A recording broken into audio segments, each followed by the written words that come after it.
Good morning, everyone. It is February 11th, and excited to be going live here on LinkedIn with Janelle Benjamin.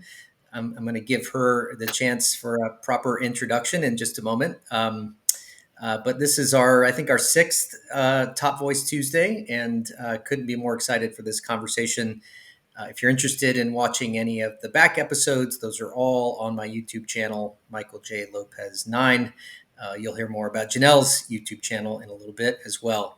But today is all about a discussion of DEI. And I don't know that anything could be more contemporary, more top of the news. And Janelle is here in Canada, but we're here in the United States, and we're going to give you a chance to share your perspective. So, Janelle, why don't you please just do a quick introduction, background for everyone dialing in today?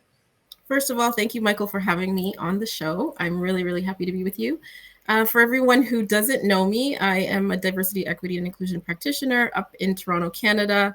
I'm working globally to help corporations make their workplaces more diverse, inclusive, and safe at a company called All Things Equitable. So my goal is to really help organizations improve their policies and practices for all historically marginalized groups in the workplace.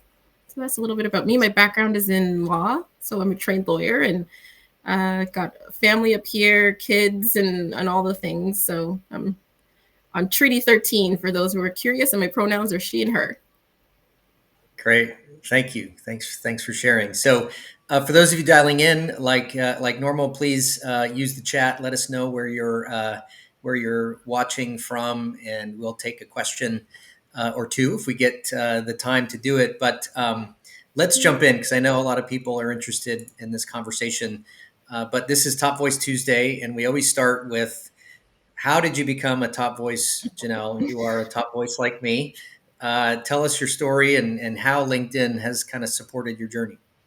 My instinct is always to say I have no idea, but I think it started. I'll give my branding coach credit for this one.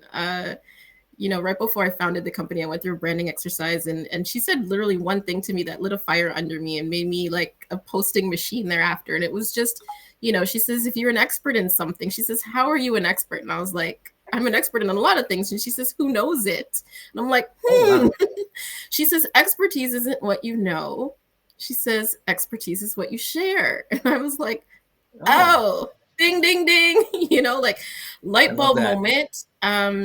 And yeah, it helped me post and post and post ever since, and really share my knowledge and contribute on the platform in significant ways. And so I've been posting. I mean, I was posting sporadically, but I think I started to post a lot more after that. And I guess somebody, the LinkedIn gods, they take notice, and all of a sudden you get an email and a badge appears on your profile, and you don't know what the criteria was and how you were selected, but you're grateful. And so, yeah, I'm grateful to be a top voice along with you and many, many others around the world in different program areas. But mine is potentially because I'm always posting about workplace content and how we can make workplace improvements and systemic change in particular. Yeah. How long have you been really active on the platform, would you say? Oh, I would say the last 4 years, pretty much, post George Floyd's murder, post, the Amy Cooper incident and the bird watching incident in the Central Park. I pretty much started posting quite regularly after that, really talking about, what organizations need to do to improve things so that people can have that experience of belonging in the workplace that they propose that we all should have. And so how do we get people to stay and contribute, and how do we help organizations retain their good talent? And so most of my content is related to that. Yeah, I've been posting for maybe a couple of years, so you've doubled my time. But I think if anyone's been watching these episodes, there's two criteria. The first one is to post, right? And I think some of the stats are like 96% of all LinkedIn accounts are not active posting accounts, which is kind of crazy. So just kind of do the math. It's post, and I think your comment about posting about a particular topic. I write about change and transformation. You write about DEI topics, and so that identification allows people to associate and attribute your expertise with your profile and all of that. So So those are two big takeaways for everyone. We've got some comments in the chat. We're going to get to our first question from Jennifer and Chelsea. Chelsea's a former colleague of mine as well. Madeline, good to see you. So we've got some folks. Congrats, Chelsea. You're Hi, in Jennifer. Philly. Big Super Bowl win on Sunday. So let's jump into it because I know a lot of people are really interested. Obviously, this topic is timely, and there have been some big shifts here in the U.S., and it is rippling through to your country and beyond. Mm-hmm. Just give us your perspective of how you would characterize what we're seeing in the changes around DEI policy.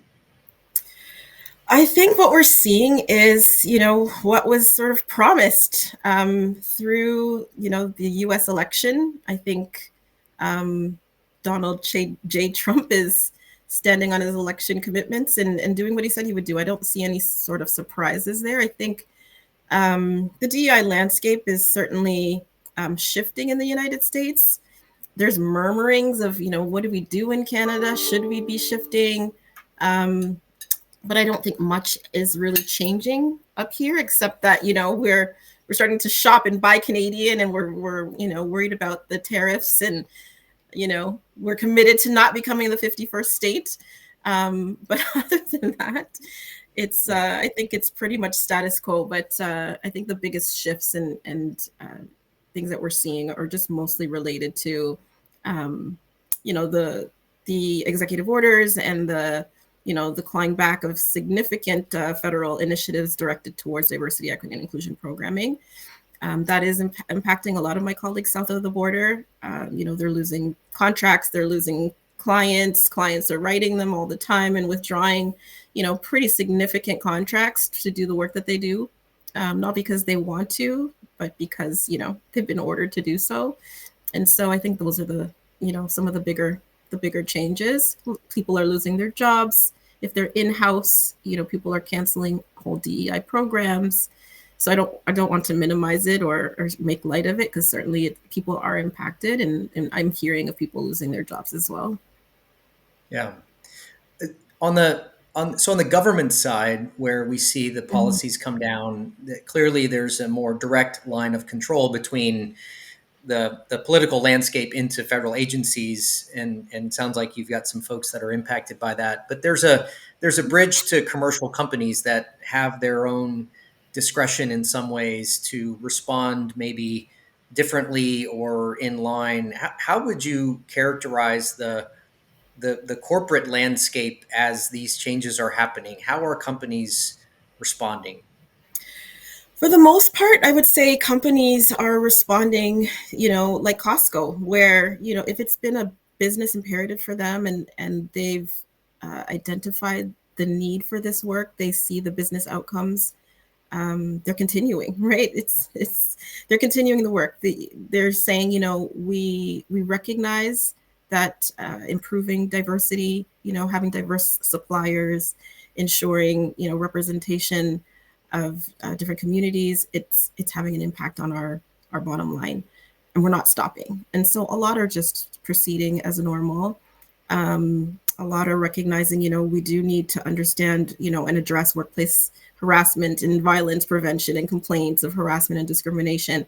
They're not stopping those practices through human resources or otherwise. And so a lot is going to stay the same, but I think what is changing or shifting is mostly the trainings, the workshops, the things that people deem sort of ancillary.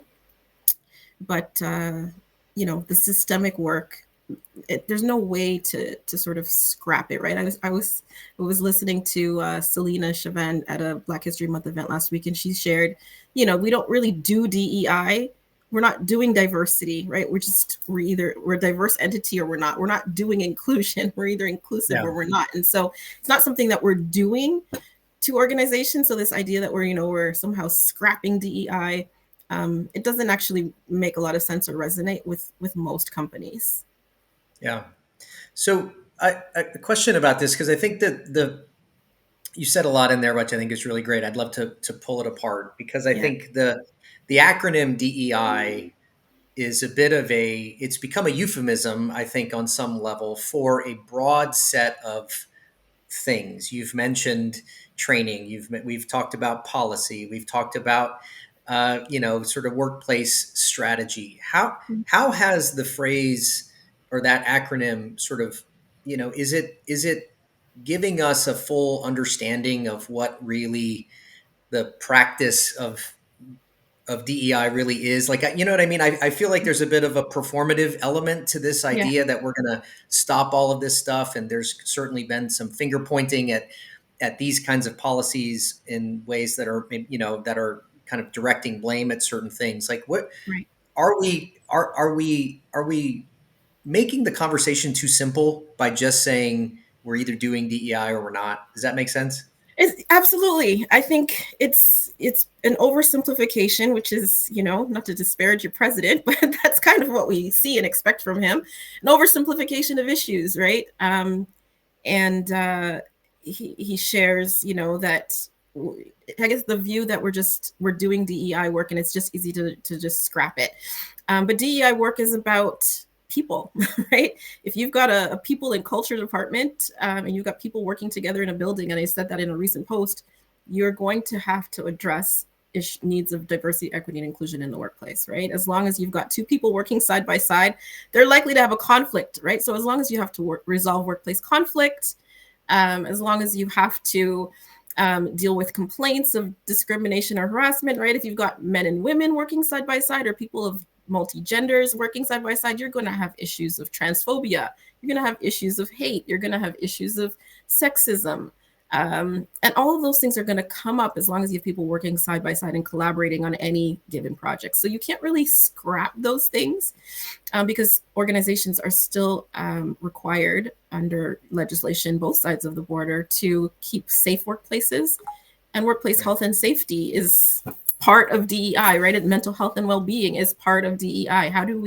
You can't scrap those things, right? To ensure people are psychologically safe at work, that they want to stay where they are, right? If companies want to stop the turnover and the churn of their employees, then it behooves them to do DEI work, right? Because you're not going to have a great retention strategy if you're not considering, well, what are the needs of our people?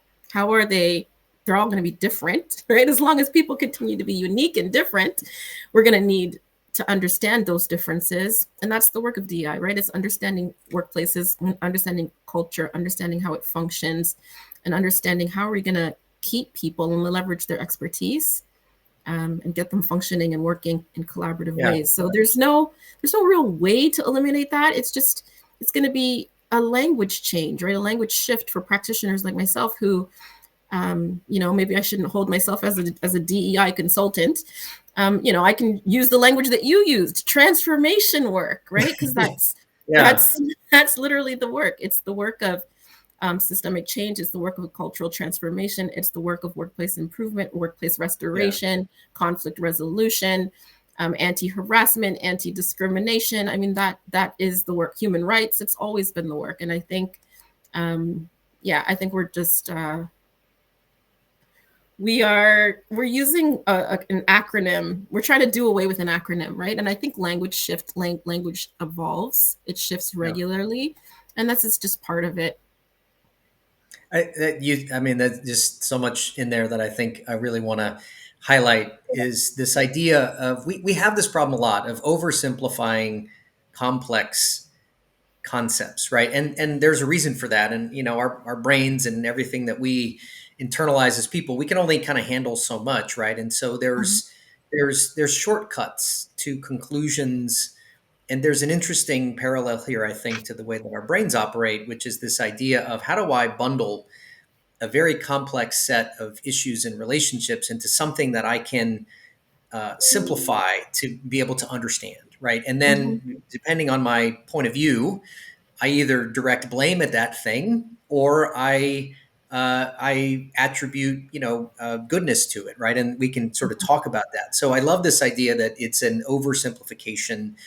And you talked about a number of issues in there that I think are really important. We got some comments in the chat that I want to make sure I kind of highlight. So Sure. thank you, Sure. everyone, for jumping in. Mhm.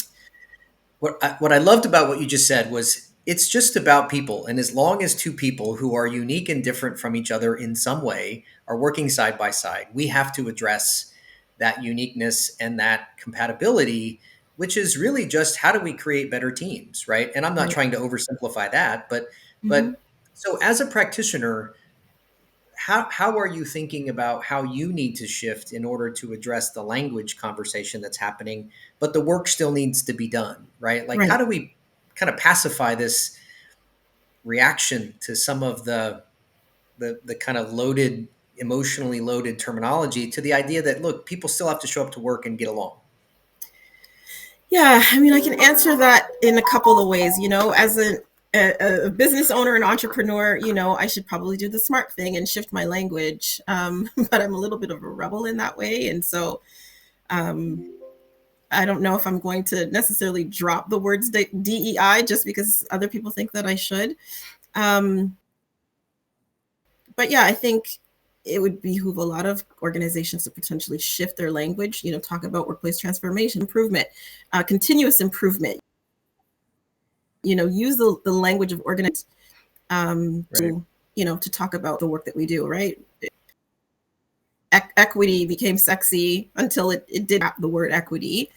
But that's not going to stop people from having to assess fairness in an organization, right? How fair are your policies and practices? You want to call that equity work or you don't. It doesn't really stop the need for fair, transparent, objective, neutral policies, neutral practices that are inclusive of all communities, right? That are going to address the needs and speak to the needs of all communities. And so, yeah, I see some of the comments definitely not minimizing the impact to Canada. I've just, we're definitely feeling it because our media is so connected to yours, right? Your networks come through Right. our channels, right? We got NBC, CBS, Yeah. ABC, you name it, and that horrible Fox News, right? We get it all. And so, yeah, we're definitely impacted. Corporations are definitely hearing, and they're concerned. What should we do? But what I have heard and what I'm expressing in this conversation is that organizations that I currently work with and that I've been working with, they're not stopping what they're doing. They're continuing the work. They still see the need for the work. They still see that this is an important business imperative. And I think that there's corporations both sides of the borders that are still going to continue to do the work, that it's still going to be a Yeah. business imperative for them. It's just at the federal level where they're going to have to, scrap those programs because there's an executive order telling them to do so. But the Yeah. work to improve workplace culture is certainly going to continue. Yeah.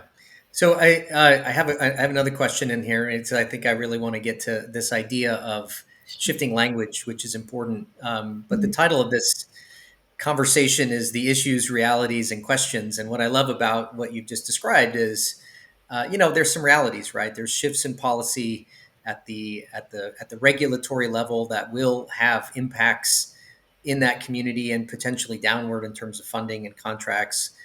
Um, and there are issues with language, and there are issues with an understanding of what this is. But at the same time, there's the issue that the work still continues, and so how do we want to think about shifting our language? And I would love you to talk more about this idea of shifting. It sort of arose by any other name, right? How much Mhm. does our look? We can be honest, right? There is two clear political differences between the communities that support this and the communities that don't. And I'm being overly generalized, but and that's I'm just bringing it up as a way to kind of be honest about the way this has evolved. Mhm. How much do the folks that are championing this work like you, the shifting of your own language, like you just said, as an entrepreneur, I should probably take the label off because I still need to go do the Right. work, but I'm a little bit rebellious and I want to push back because I care deeply about this. Like, Right. what are the strategies in there for practitioners who have to navigate this new reality? So I'm going to speak for myself. I'm a truth teller at my core. I'm going to tell it like it is, and I do that on my platform, and I do that with the organizations that I work with. And so I'm not going to sort of frame things differently because I think it would negatively impact those equity seeking communities that I stand by, right? That I want to, Yeah. that I do this entire work for. I'm not going to be able to address oppression and bullying and marginalization and ostracism and all the things that, are not sort of legislated, um, if it is that I'm using euphemisms for the work, right? So for me, it's really important for me to call things what they are.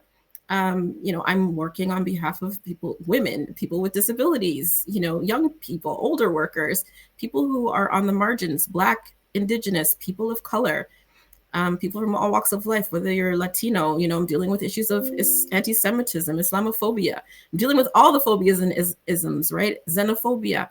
And so for me to be able to do what I do and not talk about systems of inequality, to be able to not talk about historically marginalized or disenfranchised groups of people, it just doesn't make sense for me as a practitioner. But again, I think people are going to have to do what works best for them, for their brand, for their platform.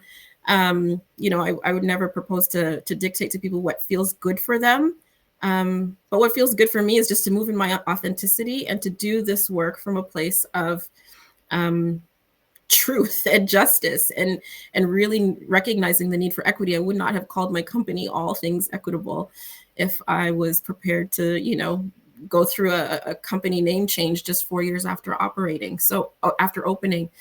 And so, yeah, I don't think I'm going to change any of that. But I think if others want to, and they think, using language like workplace transformation is going to resonate with, who they want to support and who they want to work with, then, by all means. There's so much work to be done that I alone can't do it. I think there's room for so many more people to be doing the work. I think everyone should be doing this sort of work in their spheres of influence and doing what they can to improve things for communities on the margins. And so you don't have to be labeled a diversity, equity, inclusion practitioner to do what you can to change things. If you're a leader in any organization, you can start by practicing and modeling inclusive leadership behaviors. And, there's a wealth of information on that. And if you're not sure, you can always work with me and meet with me, and we can go through what that might look like. But there's lots and lots and lots of things that people can do to do what they can to improve things for communities that are different from themselves, particularly at work where it's so needed. Yeah. There's a question. I love that, this idea of there's work to be done. And so call it whatever you want, right? You're in with teams and leaders, helping them Mm-hmm. move forward and drive performance. And, certainly this conversation around DEI, I think, has been attributed to hypothesized or asserted declines in performance, that we've lowered standards for people who aren't Nice. qualified for certain roles, right? And again, we could, we can maybe look at the data around that. And I think what you're saying to us is there are companies that will continue to embrace strategies that serve their outcomes, their business strategy. They'll understand that there are people from all walks of life that are high talent people that can come be part of that. Mm-hmm. There's a question in here that comes from Chelsea about leadership buy-in and teams deprioritizing these kinds of strategies. And I'm gonna so how can practitioners better integrate this into business objectives and get leadership buy-in? And I'm actually Mm-hmm. gonna tie back to a conversation that Kaleem and I had a couple weeks ago, and actually Phil and I had last week, about the hybrid work experience, which Okay. is, I think, companies who are taking a stand in whatever way that they feel is appropriate for them. And you've Mm-hmm. shared that there are companies that are still going and doing the work, and maybe there are some places that are pulling back, right? And that's a choice every leadership team has. Mm-hmm. When I looked at I think the CEO from Dell just said that hybrid work is dead and everyone needs to come back to the office. And I've seen some articles about that. Yeah. To me, the talent and migration of talent is going to be the ultimate arbiter of where people go. They'll vote with their feet, right? And the Mm-hmm. companies that understand where these kinds of strategies are part of the new way of working, they'll figure that out. And those that don't, they'll lose people. And so I'm just curious, how you work with leadership teams that are trying to maybe beat a certain drum, and they're either resisting or they're pulling back. Like, what do you tell them about the future for them, and how are their employees responding? So first of all, for myself and my clients and for all the practitioners on the call, I would say, start by working with the organizations to understand that DEI work is not about lowering standards. That's first and foremost, right? It's not about uh, accepting people into your workplace that didn't earn it, right? That's that sort of misnomer. I think people need to demystify, right, what the work is really about. The stigma that it's just about lowering standards and letting people who are unqualified into workplaces absolutely needs to there needs to be a mindset shift Right. around that. So if people can do what they can to change that narrative, I think that would be an important and critical step, particularly now where that's sort of the framing and the prevailing narrative in sort of right wing circles. So I would start there.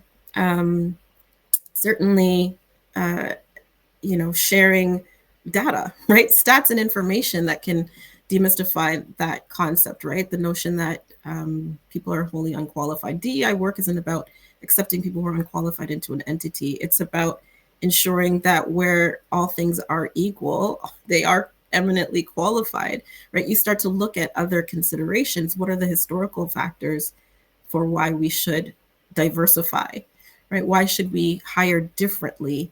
There's going to be a value attributed, right? So it's seeing people as a culture add rather than a sort of, you know, tokenistic hire, right? It's what can this person bring to our culture, to our workplace that is going to add to our culture, add to our business outcomes.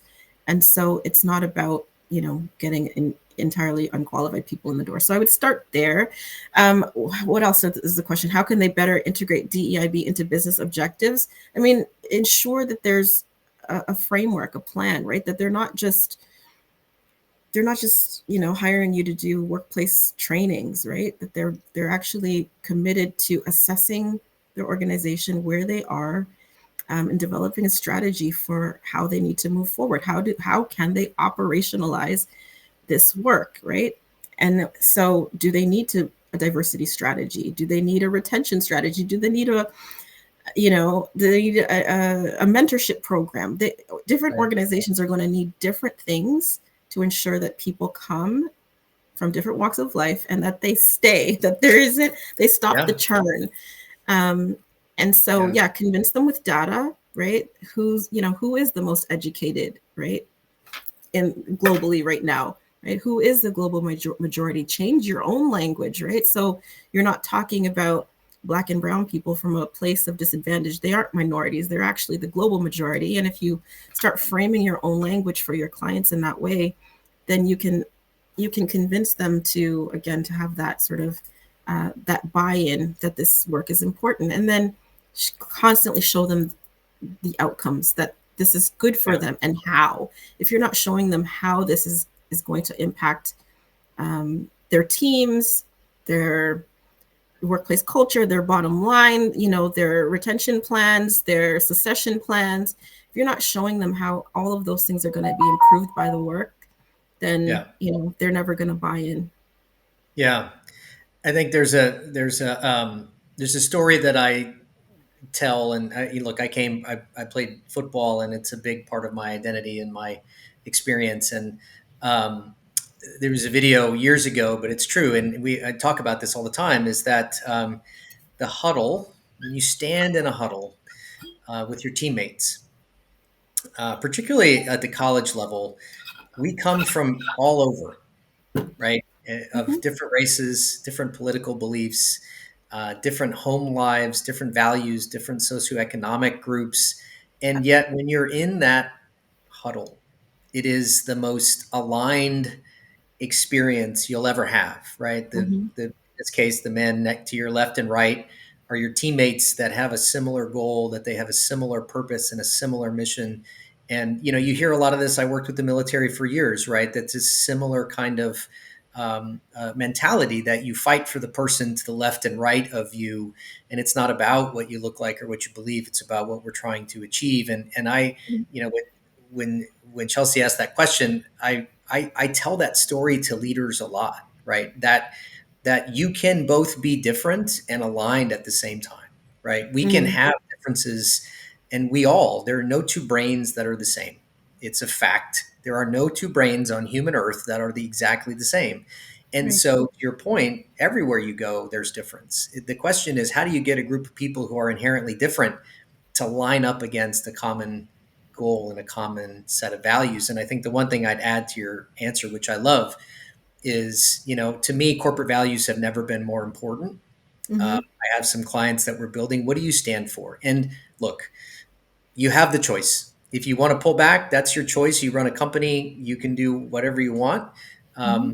You'll feel the effects of those, however that shows up. If you want to keep going and change the name, you can Yeah. do that too. But the question is, where are you in this conversation? And I think the reality, to close this out, because I know we're at time, we could keep going for hours, is I think the reality for all of us, piggybacking on the title, is understanding how you need to shift to accommodate the new environment, understanding how Mm-hmm. you need to continue to do the work that makes the most impact for the clients that you have or the companies that you support, and the strategies that are going to be successful, understanding that there's some headwinds, right? And this is just the norm. I wouldn't call it normal. This is a time in which we are experiencing uh, great tension in this conversation. And the good news is, from tension can come growth, right? So I'm hoping that this really gives us a platform for going forward. I know you have to go, Janelle. I'm going to give you the floor one last time. As you know, there's a bonus question, and we always do this now, so you get a couple minutes. Sure. Um, so the question that was left for you, which I think is really apropos, is tell us a bit about your mentoring strategy, particularly for women of Mm-hmm. color, in this Okay. conversation. How are you helping people navigate that are in the similar place that you are, that are coming up behind you? What's your approach? Honestly, there's lots of people always in my inbox asking me for meetings, asking me, how can they get into this work? What did I do to like become the practitioner that I am? And so I meet with people. Maybe it's not traditional mentorship, but I give my time all the time to those who are sincere in wanting to improve their life and improve the lives of others in the workplace. And so I wouldn't have any. I don't have a sexier answer than that, because I'm not in any sort of formal mentorship programs. But I would say there's always things that you can do, donating your time. Like I donate my time even to some corporations or not-for-profits that are dealing with issues for women. So the Women's Center of York Region, for example, I'm always donating my time and speaking to them on International Women's Day and things like that. So there's ways that you can give back and contribute to women without it doesn't have to be always a formal thing. And then just connect with people, talk to them. People love to talk, people love to share, people love to connect. Sometimes just go meet and have a coffee and get Yeah. out of the Zoom screens. So that's what I would say. One of the things that I would add, and you'll have a chance to share an offer with everyone, but the one thing I'd say to add to Mhm. that is, in this conversation, is all of us need to spend time with people who think differently than we do, in whatever capacity that is. And that is where we grow. That is how we learn. It's uncomfortable. It can be Mhm. difficult. It can be challenging, Mhm. but the only way is through. And so I think this conversation, which has talked about some of the issues, is really an invitation to people to, if there's someone you disagree with, sit down and try to navigate a difficult conversation. And who knows what's on the other side of that, but it's going to be growth, I think, on some level. So, Janelle, what would you like to leave people with? Where can they find you? We want to make sure that all these folks can stay in touch. Sure. So I will leave the question for the next person will Oh yeah, be, no, you don't tell it yet. You got to leave it. You got to tell it to me off there, because it's got to be a oh, surprise. off We don't want to tease it. air. Okay, Yeah, okay. I'll yeah. tell you off air. All right. But I'll leave everybody with how to reach me then. So you're all obviously on LinkedIn. It's Janelle Benjamin on LinkedIn. I think somebody's already just dropped my name and tag in the comments, so Yep. you can click that and follow me. It's All Things Equitable on YouTube, on Instagram, on Facebook. On X, it's JB_equitable. So you can follow me everywhere, although I don't know how long I'll keep my X account open. And then, yeah, you can find me at allthingsequitable.ca on my website. So just connect with me however, it makes sense for you. I think my link tree is also in my LinkedIn. So you can go back and read some old articles and things that I've written, and just follow, subscribe, sign up wherever you All the can find stuff. me. Yeah, that would be honestly, it warms my heart every single time I get a YouTube subscriber. I get a notification, and I'm almost at 1,000. So if I can get to a Oh, thousand good for you. subscribers, that's like gold for me. So if That's great. everyone could just do that one thing and follow me at All Things Equitable on YouTube, I would love it. Thank you so much. I love Thanks, that. And, Gosh, we're yeah. already connected. Yay. Thanks so Uh, much. Thank you, Janelle. I appreciate you. Thanks, everyone, for joining in. We could keep going, but we've got to drop. More to come on this topic for sure. And appreciate people being willing to step into a difficult space to talk about something really important. So the work continues. And Thank you, we Michael. appreciate you, Janelle. Thank you so much for Thanks, having everybody. me. Thanks for everyone You for bet. listening. Bye.